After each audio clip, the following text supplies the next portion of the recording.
With the changing sound of gospel music, composer and singer Richard Smallwood manages to preserve its traditional sound while staying on the cutting edge. No matter how you classify him, his music and his ministry touch people from all walks of life.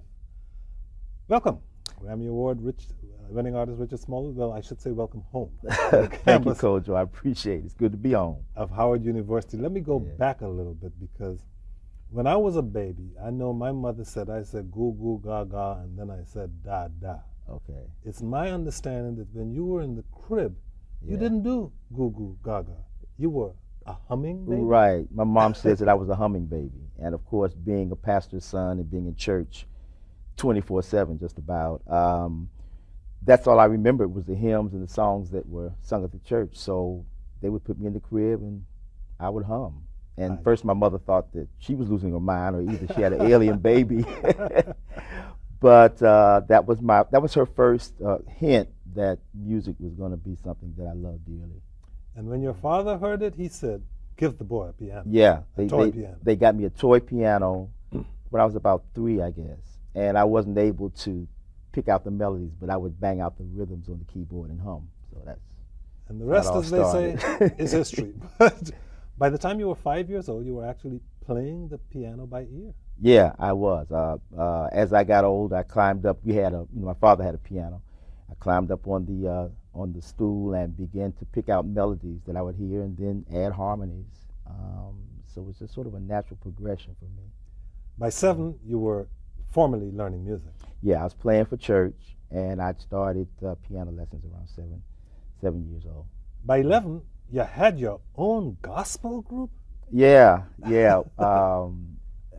At my father's church, there were a lot of young people around my age, I guess 10 through like 14, 15, something like that. And I decided to take 12 of the better voices and form my own group. So we sang. That was the first Richard Smallwood singers. We sang all around town and different churches, and even traveled a little bit. So I thought I was grown then. You was an organizer at 11 years old. You thought you were grown, but you were also what I heard you refer to as a PK. You were a pastor's kid. Yeah, pastor's So you had kid. to play the piano. I had to be there every time the church door opened, whether it was Bible study, whether it was Sunday school, whether it was prayer meeting, whether they were going out in the afternoon to another church. I had to be there because I was the only pianist. And you remember the numbers of the hymns? Oh yeah, from the Baptist hymnal, there was like 342 is what a friend we have in Jesus. 502 is we'll understand it better by and by. 166 is holy, holy, holy. I mean, they were ingrained in my mind. Yeah. And then, in the late 1960s, you came to Howard University to do music. Right. I came here on a music scholarship. Actually, I went to McKinley High School. Oh, I forgot to mention. Yeah, McKinley, which at the time was a school where you could major in music. So I majored in music there, and that sort of brought me here to Howard University School of Music. And actually, when I was in high school and junior high school, there was also a school at Howard called the Junior Preparatory Department, which was for gifted kids from like 7 years old to high school age. And I was in that program as well. So it was sort of a natural progression that I came to Howard. That must have been a heady time to be growing up in Washington, D.C. You had the civil rights movement taking place here at the same time, which involved a lot of churches and religion. Yes. You're in the church yourself with your father was a pastor. Yeah. Then you're coming to the campus of Howard University where all kinds of hell is breaking loose, Oh, so to speak. Most definitely. It was a heady time. It was. Howard was in a transition period. And there were a lot of sit-ins, there were a lot of takeovers in terms of things the students did not like. One specific thing that really sort of impacted me was the School of Music at that time didn't have any black music programs. There was no studies of jazz music or anything but classical. That was the only thing that we were privileged to study. So we decided we would take over the Fine Arts Building. We pulled the piano up on the front of the steps and played gospel music all day long, and we let anybody in the door until the dean would hear our demands and consent to have a meeting with us. In those days, there were no requests. There were only demands. There were demands. There were no requests. It was like, it's got to be this way. It's the only way it can be. But it happened. It happened. It happened. in a couple of years, we had a great jazz department with the great Donald Byrd, who was the head of the jazz department. There were courses in African American music history. I remember I did a project on tracing the history of the Howard Theater from the time it opened till the time of the riot. So it really changed. And of course, the gospel choir began to sing, of course, during that period as well. And it changed the way music has been taught at this university forever since then. That's right. You were also a part of the first gospel group here at Howard University. It was called the Celesters. It was called the Celesters, and they were made up of students here at Howard University. The late great Donnie Hathaway was the pianist for the group, and when I came, he was on his way out, so I took his place as pianist and composer of the group. But the semester that, or the 2 semesters that he was here, I learned so much from him. He sort of took me under his wing and just taught me chords and things that I never had even thought of musically before. Well, when I read that you were in the Celesters before, that was impressive enough, the first gospel group. When you told me before the broadcast that you took Donnie Hathaway's place. Yeah, that's quite an honor. Yeah, we had the same piano teacher, actually. Interestingly enough, even though you guys made demands and caused the music teaching here at Howard to change, the classical influences that you picked up while in school here remain to this day in your music. Oh yeah. Well, the classical influence really started way before Howard. When I was 7 years old, my mom brought home a recording of Rachmaninoff's Piano Concerto No. 2 and says, "This is classical music. I know you like all kinds of music, but I want you to listen to this. If you like this, then I'll take you to some concerts." So we go hear symphony orchestras, and we go hear gospel music. So I had all of that coming at me growing up, which had everything to do with coloring the type of musician that I would be, and especially the type of writer that I would be. And then at Howard, as an undergraduate, you focused on ethnomusicology, exposing yourself to the music of different cultures? Actually, I came back 2 years after I graduated from Howard. I came back and did, I think, 1.5 years on my master's degree, and that was in ethnomusicology. By that time, the whole black experience in terms of education had taken place here at Howard and the School of Music. So when people hear the Latin flavor in things like "Nothing Without Your Love," that is the result of your branching out into ethnomusicology. It's from a lot of things that I consumed as a kid coming up. My mom listened to what then was considered pop on the radio. So I heard like Nat King Cole, Ella Fitzgerald, Peggy Lee, Sarah Vaughan, all of those. She worked for the vice president of CBS Records for a while. So I would go to work with her during the summer, and I would listen to all these Broadway musicals like Showboat and Sound of Music and My Fair Lady. So I was getting all these different, styles of music coming at me, and I embraced them all. So, it's still today, those influences are very present in what I do. When you sit down to compose, are you conscious of those influences? Do you consciously include those influences, or do they just come to you as you compose? Not at all. They just sort of come. I'm usually focusing on if it's going to be a ballad, if it's going to be up tempo. When I'm focusing on certain artists that I'm writing for, I may be focusing on their vocal abilities and that kind of thing. But the style just sort of happens. You've been quoted as saying that in the 1970s and the 1980s, when you were getting awards, you were getting them for contemporary gospel. Right. And then in the 1990s, you started getting them for traditional gospel. Yeah. Same music. What changed? Yeah. I got all kind of hype and criticism when I first started. It's too contemporary. Nobody's going to do that. And now I'm considered a traditional artist. But music changes. It evolves. And you got to understand that. When Edwin Hawkins came out with "Oh Happy Day" in the '60s, that was thought revolutionary, and now it's like, oh, that's real traditional.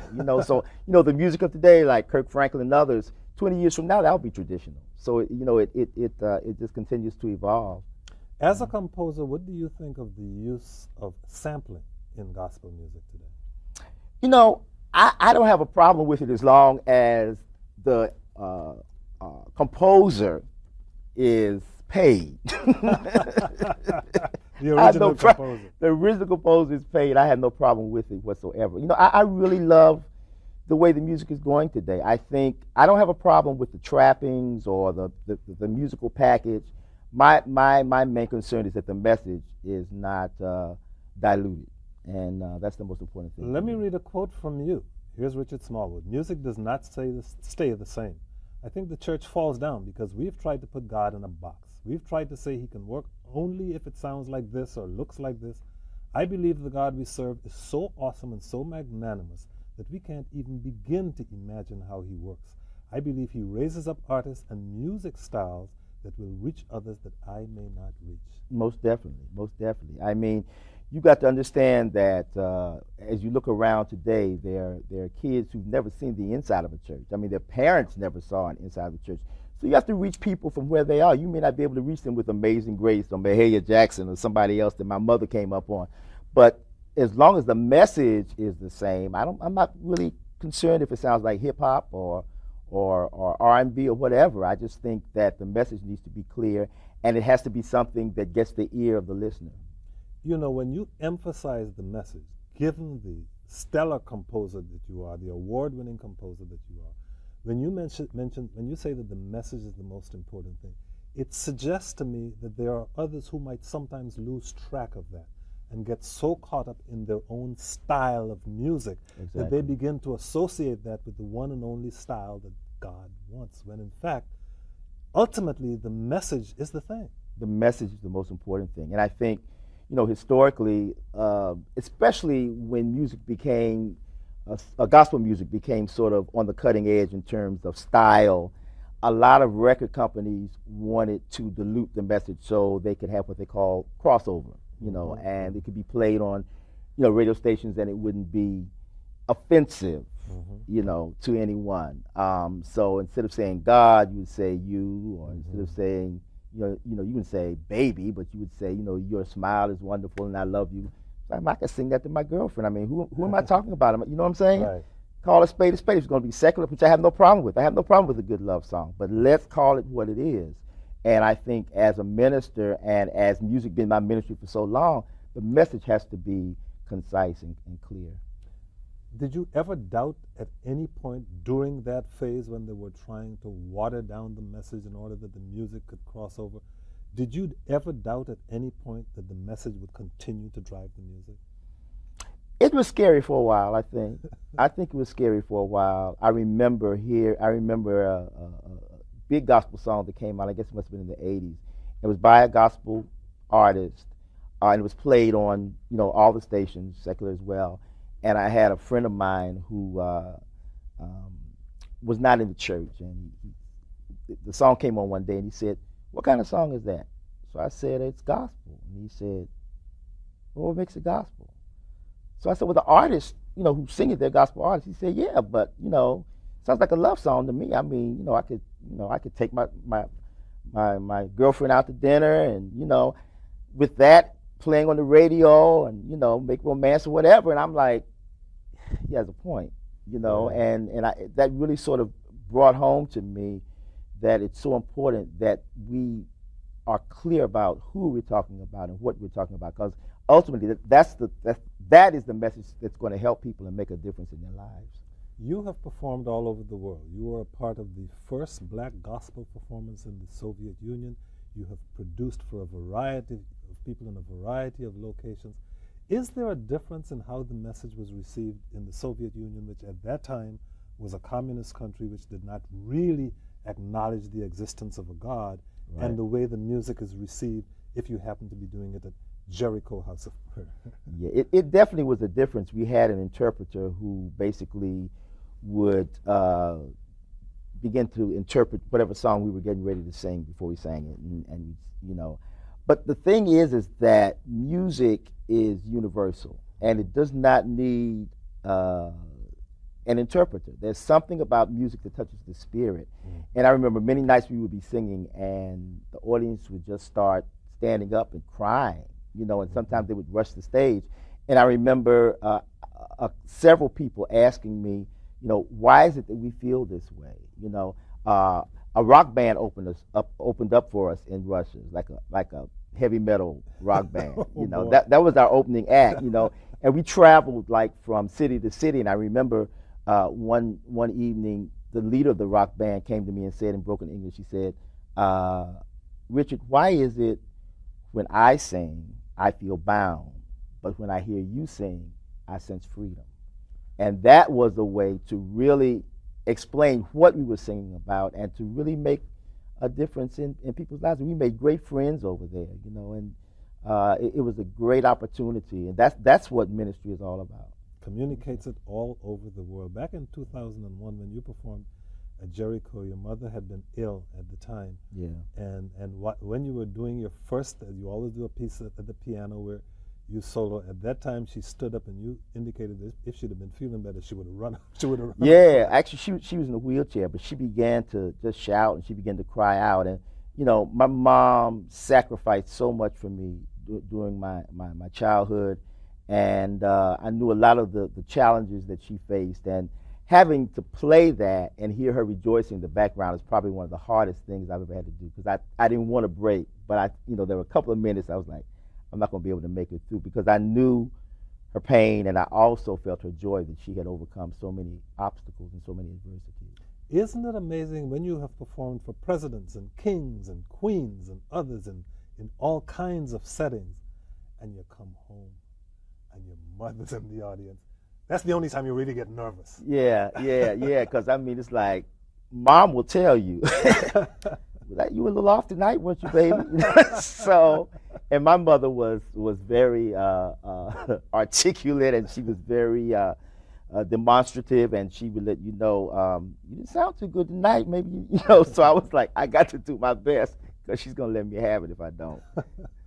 As I said, you've been honored and performed all over the world, yet your hometown seems to have been pretty good to you. You're constantly at the Kennedy Center, you're at the White House here. Right. You still live here in Washington. A lot of others who have become as renowned as you are for their music tend to move away from the hometown because they feel it's choking them and it's stifling them. You stay. Why? I really love D.C. I moved here when I was 10 years old. And you got to understand, from the time I was born till I was 10, my father traveled a lot and did a lot of evangelism work. We went from city to city. He would establish churches, and maybe he would stay there like for a year, and then we would, he would pull us up and we'd go somewhere else, and he established another church. We stayed there 2 years. So I was all over the place. And when I got to D.C. when I was 10, I was like, I don't want to go anywhere else, This is it. And I really fell in love with the city. I mean, this is home. There's nowhere like D.C. I love D.C. As long as there are planes and trains and buses and whatever, where I can go to wherever it is that I need to go, I'm here. I'm here in D.C. This is my home. As the music has moved forward, so to speak, it has changed and styles have changed, and you have always managed to remain contemporary even though you emphasize the traditional. What do you see ahead for Richard Smallwood? Well, I see more the thing, the same thing. I think my desire is to stay current. I never want to become dated. And that's why I'm always listening to what's going on around me, because music of today still, inspires me. So I want to be current. It's amazing to me that so many people come up to me and says, my little 7-year-old nephew watches your video all the time. And I'm like, really? But that makes me feel good, because actually I must be doing something that is attracting young people. That's where my heart is. I try to stay current and try to, spread the good news wherever I can. When we were playing your video today in my office, which is in another building with the door open, actually in somebody else's office, because my computer wasn't working right. Anyway, with the door open, people would just be walking by and stop in. Really? And without even asking, they'd come around and start looking at it and say, oh, that's the one I love the most. This is the one I love the most. Oh, wow. It would appear that in this town, you're universal. Everybody knows. Oh, well, that's a blessing, man. That's a blessing. I always want to, that is my whole reason for being here, is to make a difference in people's lives. If I can do that, I'm fine. Let me read another quote from you. Here's Richard Smallwood again. I don't deserve this gift I have. I've traveled all over this world and walked into storefront churches and seen some 16 and 17-year-old kids who could out-sing, out-play, and out-write some folks out here. So we certainly don't have a monopoly on these gifts. It's just for some reason God chose to elevate us and chose to put us where we are. We have a responsibility not to let that gift get in the way of what we should be doing. Ultimately, when I leave here, I just want people to know that I was somebody who loved God, and wanted to make a difference in people's lives through my music. Is it possible when you are highly acclaimed to forget? You can. I mean, because you have all the press going, all the hype going, or you're this and you're that. And the problem is when you start believing that and forgetting who you really are. I mean, because we're all human, we all have faults, we all have flaws, and there's always somebody better than you are. So when you start thinking that I'm the best, no one has ever done this before, and no one will ever surpass that, you are sadly mistaken. And I'm just grateful that God chose me to do what it is that He chose me to do, and if I can use that to help people, then that's what it's about. But I think the danger, and I say this to young people all the time, no matter how popular you become or how famous you become, always remember who you are. Remember where you came from. Remember that there are people who sacrificed, your family and other people, so that you could be here today. And that's the most important thing. I remember Coach John Thompson, when he was coach of Georgetown University, winning the national NCAA championship, and a reporter saying, "How does it feel to be the first black coach to win this championship?" And he said, and I quote, "I resent the hell out of that remark because it suggests that nobody else who is black was as talented as I was to be able to get here. I got here because I got the opportunity. There are a whole lot of guys out there who can out-coach me. Exactly. They just never got the opportunity." Is that what you feel when you see 16 and 17-year-olds? Most definitely. I mean, there's so much talent. And now, I mean, it seems like right now, during this era, there are so many young people who are just abundantly talented. I mean, you talented. You just sit there and watch their hands in amazement or listen to their voice in amazement. So there's so much talent, coming up. No one has any monopoly on any gift or any style of music or anything. My thing is just stay focused and stay true to who you are. The fact that gospel music in our contemporary society has become so popular, do you feel that that's helping to attract young people to it again? The fact that you can hear it on the airwaves, the fact that people like yourself become big stars in it. Do you think that helps? I think it's very, very helpful. I think the whole, the media in terms of TV, award shows, Broadway shows, everywhere you look, there's gospel music, even on commercials. So I think that because it's so widely heard and people are exposed to it so much, I think it draws people. And it is a music that really, regardless of what your culture may be, what your religious beliefs may be, it's a music that touches the heart. A wonderful Jewish lady called me one time, and she wanted me to come and do a gospel set at a realtor convention of nothing but Jewish people. And I was like, you really want me to do that? She was like, yes, and sing what it is that you sing. And when I tell you they had such a good time, they laughed, they cried, and so it's a universal language. Indeed, it not only enables you to be able to spread the message, it also helps to put food on the table. It definitely does, and that's a good thing, to be able to make a living out of what it is that you love to do. You love to do it, and we love you doing it, Richard Smallwood. So please keep on. Thank you so much. And thank you very much for God bless you, visiting man. with us. Thank As you. I said before, this is home for Richard Smallwood on the Most campus definitely. of Howard University, so welcome home. That's it for this edition of Evening Exchange. Stay well. Good night.